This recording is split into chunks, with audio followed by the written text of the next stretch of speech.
$5,000, Richard Caldwell said, sliding a thick stack of crisp bills across the back seat of the black luxury SUV. Try not to spend it all in one place. The air conditioning hummed softly, but the words landed with the weight of a slammed door. Naomi Brooks glanced at the money, then at the white Billionaire reflected in the rearview mirror. Her fingers rested lightly on the leather steering wheel. Calm. Steady. She pushed the cash back without a single extra movement. I cannot accept your tip, sir. Silence swallowed the cabin. Even the tires rolling over the rain-dark pavement seemed quieter. Richard frowned as though he had misheard her. Excuse me? His silver watch caught the afternoon sun, scattering sharp flashes of light across the polished interior. Naomi kept her eyes on the road ahead. Please keep your money. A young executive sitting beside Richard let out a nervous laugh. That has to be a first. Another passenger leaned forward, curiosity replacing amusement. Richard's expression hardened. He had spent decades building an empire where every problem had a price and every person eventually accepted his offer. Drivers thanked him. Waiters praised him. Executives competed for his approval. No one ever handed his money back. Do you know who I am? He asked quietly. The question carried more weight than a raised voice. Naomi nodded once. Yes, sir. Then you know refusing me is a mistake. Warm sunlight spilled through the windshield while traffic crawled beneath towering glass buildings. Horns echoed between concrete walls. A helicopter thumped faintly overhead. Naomi's heartbeat remained slow. She adjusted the mirror with 2 fingers and continued driving as if nothing unusual had happened. Richard watched her carefully now. Her uniform was spotless despite the 12-hour shift. Her hands never trembled. Her breathing never changed. It irritated him more than an argument would have. Everyone wants something, he said. Money. Connections. Opportunity. So tell me, what do you want? Naomi answered without hesitation. Nothing from you. The executive stopped smiling. Someone quietly lowered a phone that had been recording the awkward exchange. Richard leaned closer, his expensive cologne filling the back seat. You are making this personal. Naomi finally met his eyes through the mirror. Her voice stayed gentle. No, sir. You already made it personal when you assumed I could be bought. The words hung inside the vehicle like invisible smoke. Nobody moved. Nobody laughed. Outside, flashing ambulance lights painted brief streaks of red across the windows as emergency vehicles crossed the next intersection. Richard slowly gathered the untouched bills, but instead of putting them away, he counted out even more cash. 10,000. His tone remained controlled. Now take it. Naomi eased the SUV toward the curb beneath the shadow of an aging brick building. Rainwater dripped from the metal awning overhead. The sign above the entrance was faded, nearly unreadable. Several people waited outside in worn jackets, their faces marked by old injuries and quiet exhaustion. Naomi shifted the vehicle into park. We have arrived, sir. Richard looked through the window, confused. This is not my hotel. Naomi unfastened her seat belt and reached for the door handle. No, she said softly. But it is where your answer has been waiting. Richard followed her gaze toward the entrance just as an elderly man stepped outside, spotted Naomi, and whispered words that made every color drain from the billionaire's face. The old man stopped 3 feet from Naomi, his cane trembling against the cracked concrete. The late afternoon wind carried the scent of rain and engine oil through the narrow parking lot. He ignored the black SUV, ignored the billionaire standing beside it, and smiled only at her. Miss Brooks, he said softly, his voice rough with age, they finished another surgery this morning because of you. Richard blinked. What did you just say? Naomi lowered her eyes. Mr. Harris, you should be resting. The elderly man chuckled. Resting is easier when you can finally walk without pain. He tapped the cane twice against the pavement. 5 years ago, I could not even afford treatment after the crash. Richard looked from the worn building to the faded sign above the entrance. The letters slowly came into focus. Drivers Recovery Foundation. Several people waiting outside recognized Naomi immediately. A young woman wearing a back brace waved with both hands. A middle-aged man wearing a prosthetic leg removed his baseball cap the moment she approached. None of them looked impressed by the billionaire. Every eye followed Naomi instead. Richard felt something unfamiliar tightening in his chest. "What is this place?" he asked. Mr. Harris answered before Naomi could speak. "A second chance." A delivery truck rumbled past, shaking the windows. Somewhere inside the building, physical therapy equipment clattered against polished concrete floors. Richard watched as Naomi quietly reached into a canvas bag and handed envelopes to the receptionist. No cameras. No speeches. No applause. The receptionist counted quickly, then looked up with watery eyes. "This covers another 3 patients." Naomi simply nodded. Richard stared at the stack of cash still clutched in his own hand. "You donate your tips?" Naomi remained silent. Mr. Harris smiled again. "Every single one." The words echoed harder than any accusation. Richard remembered the envelope he had tried to force on her only minutes earlier. $10,000. He suddenly realized she had not refused generosity. She had refused ownership. One of Richard's executives stepped closer, lowering his voice. "Sir, I looked up this foundation." His phone screen reflected across his glasses. "There are no corporate sponsors. It survives almost entirely through anonymous donations." Richard frowned. "Anonymous?" The executive swallowed. "The largest donor has never revealed a name." Naomi had already turned toward the entrance when a little boy wearing a knee brace ran across the lobby and hugged her waist. "Miss Naomi!" His laughter filled the quiet building. "Guess what? I walked 8 steps today." Naomi knelt until they were eye level. "I knew you could." Richard watched the child beam with pride. No fear. No performance. Just trust. Something inside him shifted. He had spent years writing enormous charity checks with photographers waiting nearby. Yet this woman drove strangers across the city, accepted their gratitude with a smile, and secretly gave away nearly everything they offered her. He felt smaller with every passing second. Then the receptionist hurried back through the glass doors, breathing hard. "Miss Brooks," she whispered. "Someone is here asking for you." Naomi stood slowly. A black sedan had just rolled into the parking lot. Its polished paint reflected the gray sky like dark water.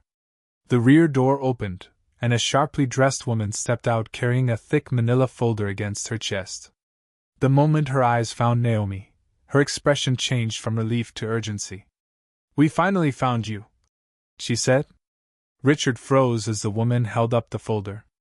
Across the front, stamped in bold red letters, were the words, "Confidential Legal Settlement." The woman stopped inches from Naomi, the thick manila folder pressed tightly against her chest as if it carried the weight of years. The parking lot fell strangely quiet. Even the rumble of passing traffic seemed distant beneath the low hum of fluorescent lights above the clinic entrance. Richard Caldwell narrowed his eyes. "Who are you?" She did not even look at him. "My name is Evelyn Grant." Her voice was calm but urgent. "I have been trying to find Miss Brooks for almost 6 months. Naomi's shoulders stiffened. "You should not have come here." Evelyn shook her head. "I had no choice." She lifted the folder slightly. "The court finally released everything." Richard stepped forward instinctively. "Court?" Naomi held out one hand without taking her eyes off Evelyn. "Please." Her voice was barely above a whisper. "Not here." Several patients waiting outside exchanged uneasy glances. One teenager quietly lowered his crutches. A volunteer paused halfway through unloading boxes from a pickup truck. Someone across the lot raised a phone, curiosity speding faster than conversation. Richard noticed Naomi's breathing change for the first time since entering the SUV. Not fear. Restraint. "Miss Brooks," Evelyn continued softly, "they ruled in your favor." Richard frowned. "Ruled?" Evelyn opened the folder just enough for a single page to catch the breeze. Thick legal paper fluttered beneath the gray sky. Richard caught only a few words before the page settled again. Negligence. Wrongful termination. Settlement approved. His heartbeat slowed. Termination? Naomi closed the folder before anyone else could read another line. Enough. Her voice remained gentle, but something inside it stopped everyone from speaking. Richard stared at her. You sued someone? Naomi looked at him for a long second. No. A pause. I survived someone. The answer hit harder than an accusation. Richard searched her face, suddenly realizing how little he actually knew about the woman he had judged less than an hour ago. She had never defended herself. Never explained. Never asked for sympathy. The silence stretched until Evelyn finally spoke again. They admitted what happened. Naomi lowered her head. Did they? Yes. Evelyn swallowed. They admitted they fired you after refusing to let you report the safety violations. Richard blinked. Safety violations? Evelyn nodded. 7 years ago. A transportation company ignored repeated brake failure reports. Miss Brooks documented every inspection. When management ordered her to erase the records, she refused. The parking lot grew impossibly still. Naomi said nothing. Mr. Harris quietly removed his cap. The company blamed her. Evelyn continued. She lost her career. Her pension. Her reputation.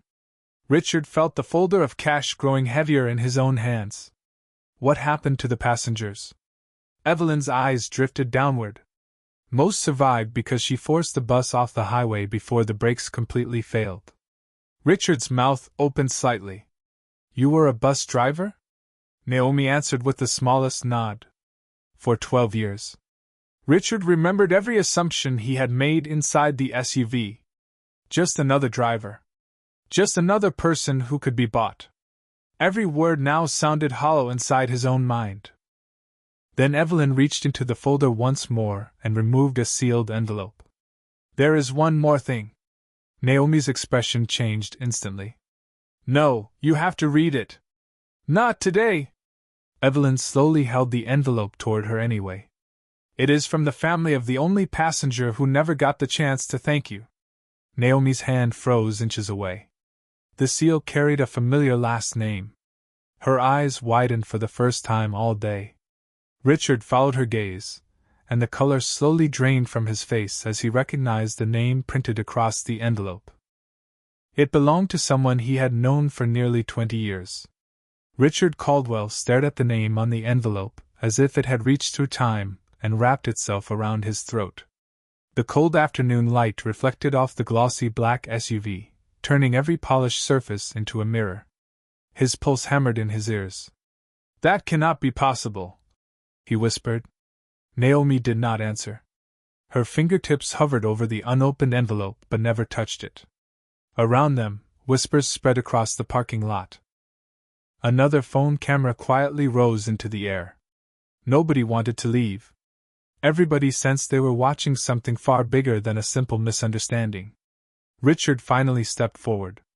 Open it. Naomi slowly looked at him. Some truths do not become lighter because more people watch. Her calm voice only fueled his frustration. Open it, he repeated louder this time. The receptionist glanced nervously between them. Even the automatic doors behind her stopped sliding as another patient held them open, unwilling to miss what happened next. Evelyn carefully broke the seal before Naomi could stop her.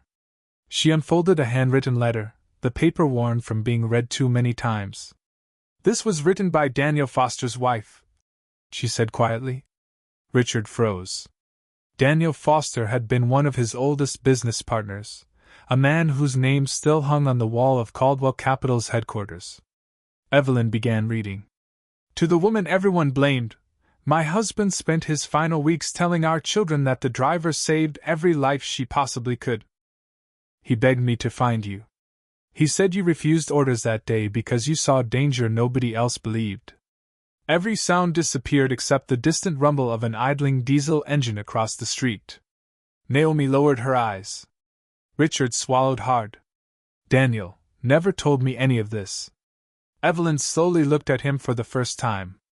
He tried. Richard blinked. What? 3 separate meetings.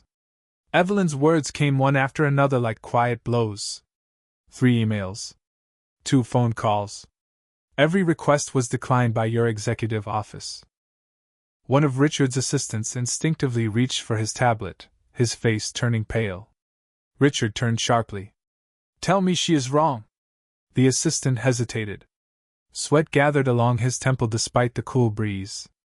His fingers shook as he searched old archived records. Finally, he stopped. His breathing caught. Sir? His voice almost disappeared. There were messages. Richard's jaw tightened. Why did I never see them? The assistant looked down. They were filtered by executive review before reaching your desk. A heavy silence settled over the crowd. Richard slowly looked back toward Naomi.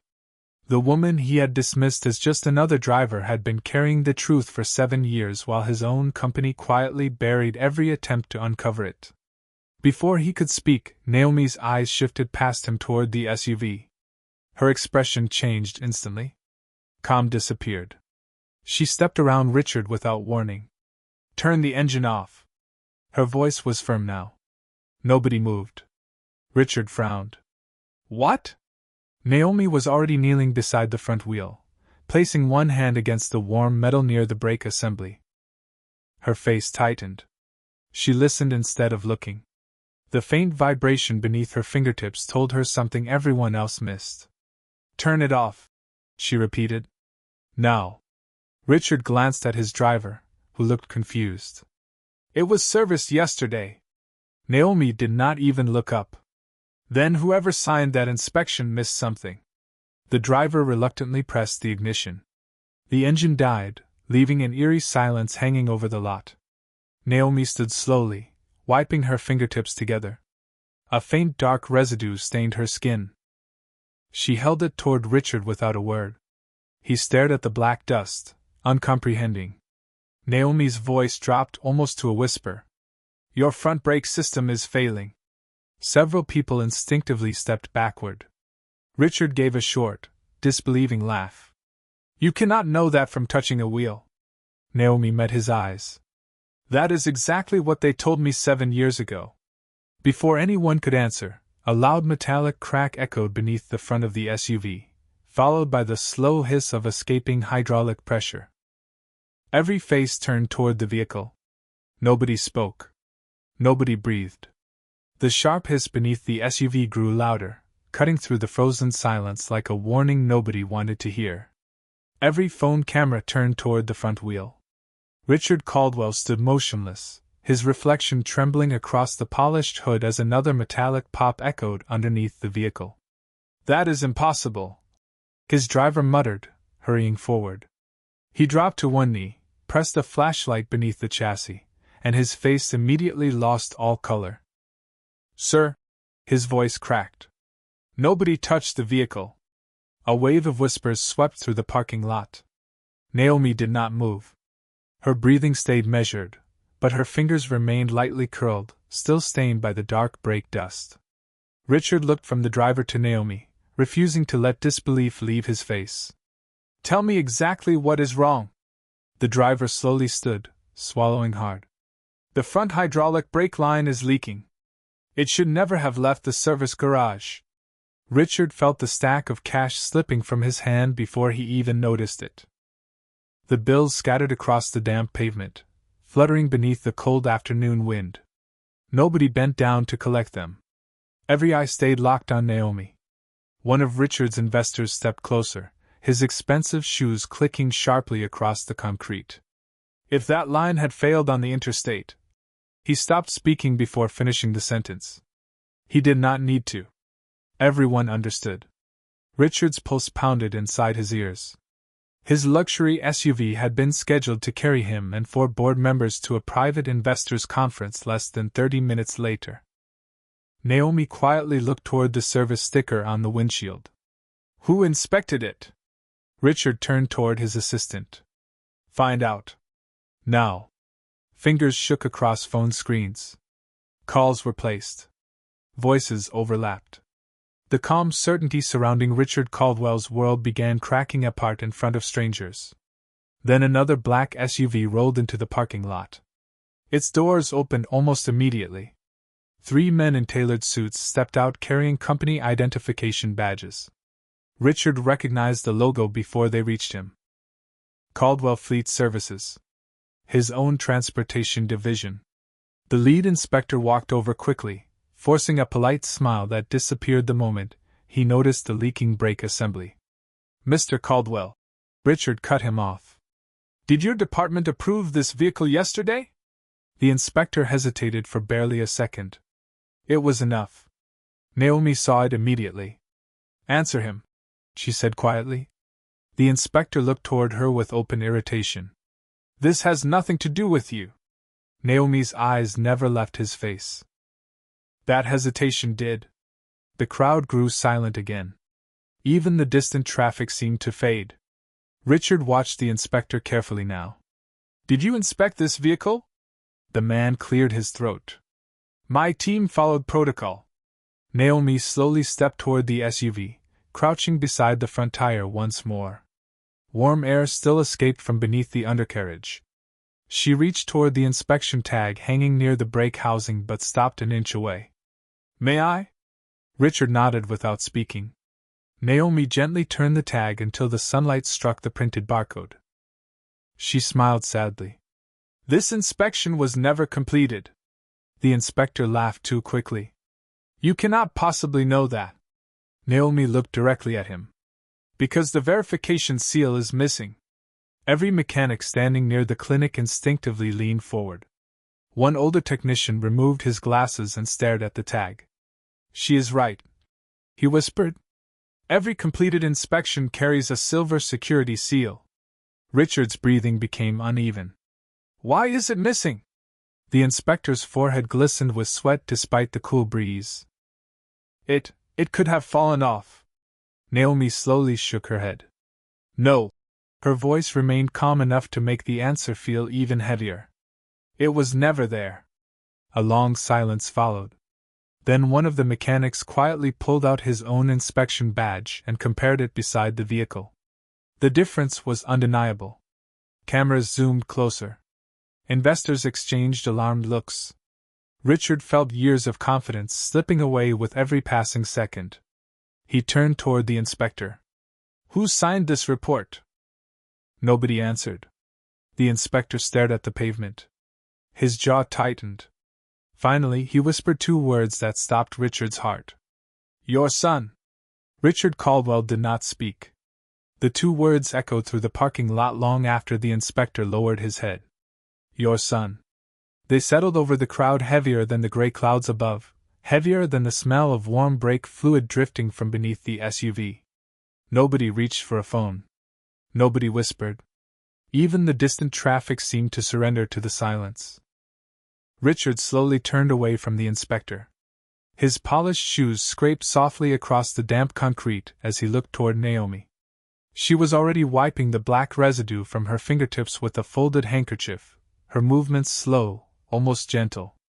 There was no triumph in her face. No satisfaction.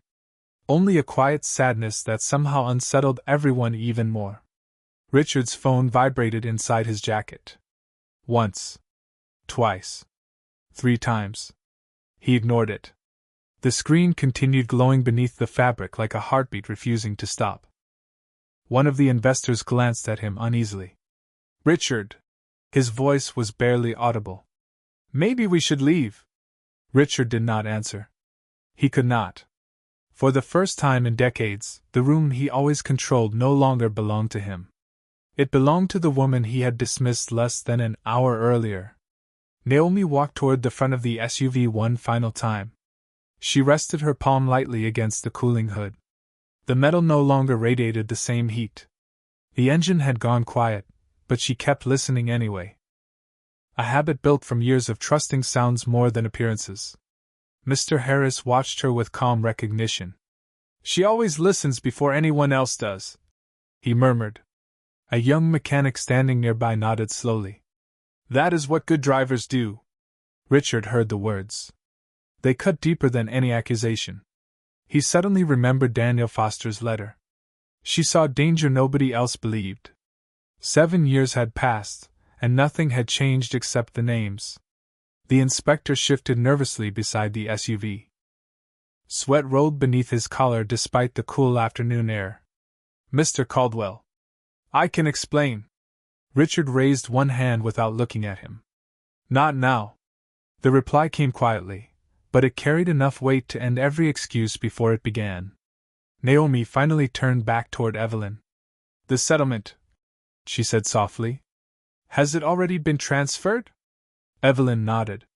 "Yesterday morning?" "Then donate every dollar." Richard looked up sharply.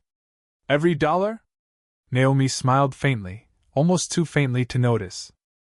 "The people who needed justice 7 years ago already waited long enough. I do not need the money anymore." The receptionist covered her mouth. One of the volunteers quietly looked away, blinking back tears. Richard stared at Naomi as though seeing her for the first time. She had lost her profession, her reputation, years of her life. And yet she was giving away the compensation that had taken nearly a decade to win. His throat tightened. "Why?" Naomi met his eyes without anger. "Because justice and revenge are not the same thing." The words settled into the silence without demanding attention. Nobody responded. Nobody could. Richard's phone vibrated again. This time it rang. Loud enough for everyone to hear. He slowly pulled it from his pocket. The caller identification displayed only one word. Ethan. His son. Richard hesitated before answering. "Dad?" Ethan's voice trembled through the speaker. It sounded nothing like the confident executive everyone knew. "Do not believe anything they tell you until you hear me." Richard closed his eyes. "Did you sign the inspection?" Several long seconds passed. Only breathing answered. Then Ethan whispered, "I signed the paperwork, but I never saw that vehicle." Richard's eyes opened. Naomi's expression changed almost imperceptibly. Not surprise. Recognition. As though a missing piece had quietly fallen into place. She looked past Richard toward the fleet inspector, whose face had suddenly gone pale. Before anyone could ask another question, Naomi spoke 4 calm words that froze every person standing there. "He is covering someone else." The words settled over the parking lot with terrifying precision. "He is covering someone else." No one moved. The fluorescent lights above the clinic buzzed faintly, reflecting off the leaking brake assembly beneath the SUV. The fleet inspector's breathing grew uneven. A bead of sweat rolled down his temple and disappeared beneath his collar. Richard Caldwell slowly turned toward him, his face stripped of every trace of certainty. "Is she right?" The inspector forced a smile that collapsed almost instantly. "She is making assumptions." Naomi remained perfectly still. "No," she said quietly. "I am remembering a pattern." Every phone camera tilted toward her. Even the investors who had laughed at her an hour earlier leaned closer without realizing it. Richard's phone was still in his hand. Ethan's call had ended, leaving only a dark screen reflecting his own shaken expression. Naomi took 2 slow steps toward the SUV. Her shoes echoed softly across the wet concrete. "7 years ago," she said, "someone signed paperwork for inspections they never performed." The inspector swallowed. "You cannot prove that." Naomi looked at the missing security seal once more. "The paperwork blamed the wrong person because the signature was easier to replace than the truth." Richard's eyes widened. He understood before anyone else did. His voice came out almost as a whisper. "My son signed the report." Naomi nodded gently. "But someone else prepared it before it ever reached him." A stunned silence swept across the crowd. The older mechanic suddenly spoke. "That explains the barcode." Every head turned toward him. He held up his own inspection tablet with trembling hands. "Each completed inspection creates a digital verification timestamp. If the seal is missing..." He stopped, staring at the screen. "Then somebody bypassed the inspection process completely." Richard looked directly at the fleet inspector. "Open the records." The inspector hesitated. Sir, now. His voice cracked across the parking lot harder than anyone had ever heard. The inspector unlocked the tablet with shaking fingers. Bright white light illuminated his face as file after file appeared. Naomi never looked at the screen. Instead, she watched his hands. Scroll to yesterday, she said calmly. He obeyed without realizing it. Now open vehicle 487. His breathing became louder. Richard noticed it. The investors noticed it. The crowd noticed it. Naomi spoke again. Do not open the inspection report. The inspector froze. Open the edit history. His fingers stopped moving altogether. Richard stepped closer. Why are you hesitating? The inspector looked trapped. Because. He glanced around at dozens of silent faces. Because it is not relevant. Naomi's eyes never left him. It is the only thing that is relevant. Richard reached forward and took the tablet himself. The screen reflected across his glasses as he opened the edit history. A list of names appeared. Ethan Caldwell. Then another account. Administrative override. Then another. Final approval, Marcus Doyle. The fleet inspector closed his eyes. Nobody spoke. One of the investors quietly whispered, Marcus Doyle. Richard's head lifted slowly. My chief operations officer. The realization struck like a wave. Marcus Doyle had supervised the transportation division for almost 15 years. He had personally recommended Ethan for promotion. He had personally assured Richard that every fleet audit was flawless. Naomi finally broke the silence. People rarely hide mistakes alone. Richard looked at her with an expression that no longer contained pride or suspicion. Only regret. You knew. Naomi shook her head softly. I recognized the same footprints. At that exact moment, another black sedan pulled sharply into the lot. Its tires hissed against the wet pavement. The rear door opened before the engine even stopped. A tall man stepped out wearing an immaculate gray suit. Marcus Doyle. His confident stride lasted only 3 steps before he noticed the crowd, the cameras, the exposed inspection records, and Richard standing beside Naomi instead of against her. For the first time in years, Marcus Doyle stopped walking. Marcus Doyle stopped so abruptly that the polished leather of his shoes squeaked against the wet concrete. The sound echoed through the parking lot, unnaturally loud in the heavy silence. Every phone camera shifted toward him. Every pair of eyes followed. Richard Caldwell did not move. The tablet remained in his hand, its bright screen illuminating the names that had quietly unraveled years of deception. Marcus forced a practiced smile, but it never reached his eyes. Richard, he began evenly. There has been a misunderstanding. Richard slowly lifted his gaze. For the first time in decades, there was no confidence in it. Only exhaustion. No, he said softly. There has been a misunderstanding for 7 years. The words hung in the cool air as the fluorescent lights reflected across Marcus's face. Naomi remained several feet away beside the SUV, her hands folded loosely in front of her. She neither stepped forward nor looked away. She simply waited. The quiet dignity in her posture drew every eye more powerfully than any speech could have. Marcus glanced toward her briefly before looking back at Richard. She is manipulating the situation. Naomi did not react. Richard did. He slowly shook his head. No. His voice cracked under the weight of realization. I was the one who let myself be manipulated. A ripple passed through the investors. Some lowered their heads. Others quietly slipped their phones into their pockets, no longer recording a scandal but witnessing something far more personal. The older mechanic removed his cap. The receptionist wiped tears from the corner of her eyes. Mr. Harris smiled faintly, as though he had waited years for this exact moment. Marcus stepped closer, lowering his voice. Richard, we should discuss this privately. Richard looked at him for several long seconds. That is exactly how this started. The sentence landed harder than anger ever could. Nobody spoke. Naomi quietly bent down, and picked up the scattered bills Richard had dropped earlier. The damp edges clung together from the rain. She straightened the stack carefully, walked toward him, and held it out with both hands. Richard stared at the money without reaching for it. "You still do not want it?" he asked, almost ashamed to hear himself ask. Naomi smiled gently. "I never refuse generosity." She paused. "I refuse to let money replace responsibility." Richard slowly accepted the cash, but his hand trembled. It was no longer an offer of power. It felt like evidence of everything he had misunderstood. He looked around at the crowd.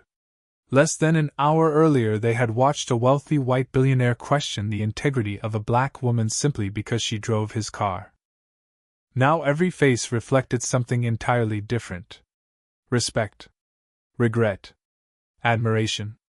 Richard took one careful step toward Naomi. "Miss Brooks," his voice faltered, "I judged you before I knew a single thing about you." Naomi met his eyes with the same calm expression she had carried all afternoon. "Most people did." There was no bitterness in her answer. Somehow that made it even harder to hear. Richard lowered his head. It was a gesture nobody in the crowd had ever seen from him. "I am sorry." The words were almost swallowed by the breeze, but everyone heard them. No applause followed. No one interrupted. The silence itself became the acknowledgement. Even Marcus Doyle looked away, unable to meet anyone's eyes. Then the clinic doors opened again. A little boy with a knee brace stepped outside holding a folded drawing in both hands. He walked directly to Richard without fear and offered him the picture. Richard unfolded it slowly. It showed a simple crayon sketch of a woman standing between a broken bus and a group of smiling passengers beneath a bright yellow sun. Across the top, written in uneven handwriting, were 6 words: "She always got everyone home safe." Richard's vision blurred. He looked from the drawing to Naomi, but she was no longer watching him. She was looking quietly toward the street, where distant sirens drifted through the evening air. Then a black government sedan turned the corner and rolled slowly into the parking lot. Its small blue emergency light flashed once behind the windshield before going dark. Naomi's peaceful expression faded just enough for Mr. Harris to notice. He whispered, almost to himself, "They finally came." The black government sedan rolled to a quiet stop beside the clinic. Its engine faded into silence, leaving only the soft ticking of cooling metal beneath Richard Caldwell's disabled SUV. The evening air had turned colder. The smell of warm brake fluid slowly disappeared, replaced by the clean scent of rain drifting through the empty street. Nobody spoke. The cameras that had been raised all afternoon slowly lowered, one by one. 2 investigators stepped from the sedan carrying slim leather folders instead of handcuffs. Their polished shoes echoed softly across the concrete before they stopped in front of Naomi Brooks. The older investigator removed his glasses. "Miss Brooks," he said with quiet respect, "we have reviewed every record connected to your case." Naomi simply nodded. "Then you already know what happened." He held her gaze for a long moment. "We do." Richard watched the exchange without breathing. The investigator continued. "The Transportation Safety Board has officially cleared your name. Your emergency decision 7 years ago prevented a catastrophe. The falsified inspection records have now been traced to senior management." A gentle breeze lifted the corner of the old newspaper clipping still tucked inside Naomi's bag. She looked down for only a second before closing it again. No smile. No celebration. Just a long, peaceful breath. The younger investigator stepped forward holding a small velvet case. "There is one more thing." He opened it carefully. Inside rested a simple silver service medal engraved with a single line: "Extraordinary Civic Courage." The polished metal reflected the fading sunlight across Naomi's face. She did not reach for it immediately. "I was only doing my job," she said quietly. The older investigator smiled. "Most people say that after doing something ordinary." He gently placed the medal into her hands. "You said it after doing something extraordinary." The crowd remained completely silent. Mr. Harris lowered his head. The receptionist quietly wiped another tear away. Even Marcus Doyle could no longer look toward Naomi. Richard stepped forward slowly, stopping a respectful distance away. His expensive suit suddenly looked strangely unimportant against the worn concrete and faded clinic walls. He looked at the metal, then at Naomi. "There is nothing I can say that changes what I assumed about you." Naomi looked back at him calmly. "No," Richard nodded. "But I can change what I do next." He reached into his jacket and removed his company identification card. Without hesitation, he handed it to one of his waiting executives. "Effective immediately," he said, his voice steady despite the emotion beneath it. "Launch an independent review of every transportation inspection our company has ever approved. Every report. Every signature. No exceptions." The executive accepted the card without speaking. Richard turned back toward Naomi. "If you are willing, I would like you to help us rebuild what we failed to protect." The parking lot became impossibly still. Naomi considered him for several quiet seconds before answering. "I will never work for pride." Richard lowered his eyes. "I know," she continued gently, "but I will always work for people who trust strangers with their lives." Richard gave the smallest nod. It was enough. No contract changed hands. No deal was made. Somehow that made the moment feel more honest than any agreement he had ever signed. The little boy with the knee brace walked over once more and slipped his hand into Naomi's. She squeezed it gently. Together they started toward the clinic entrance. The silver medal rested quietly in her other hand, catching the final rays of sunlight before disappearing against her side. Richard remained where he was, watching her walk away without asking her to stop. Behind him, the disabled SUV sat motionless, its engine cold at last. Ahead of her, the clinic doors opened, spilling warm golden light across the sidewalk. Naomi stepped through without looking back. The doors closed softly behind her, leaving only Richard's reflection in the dark glass, standing alone beside a fortune that could buy almost anything, except the quiet strength of the woman who had refused his money and, in doing so, taught everyone watching the true price of dignity.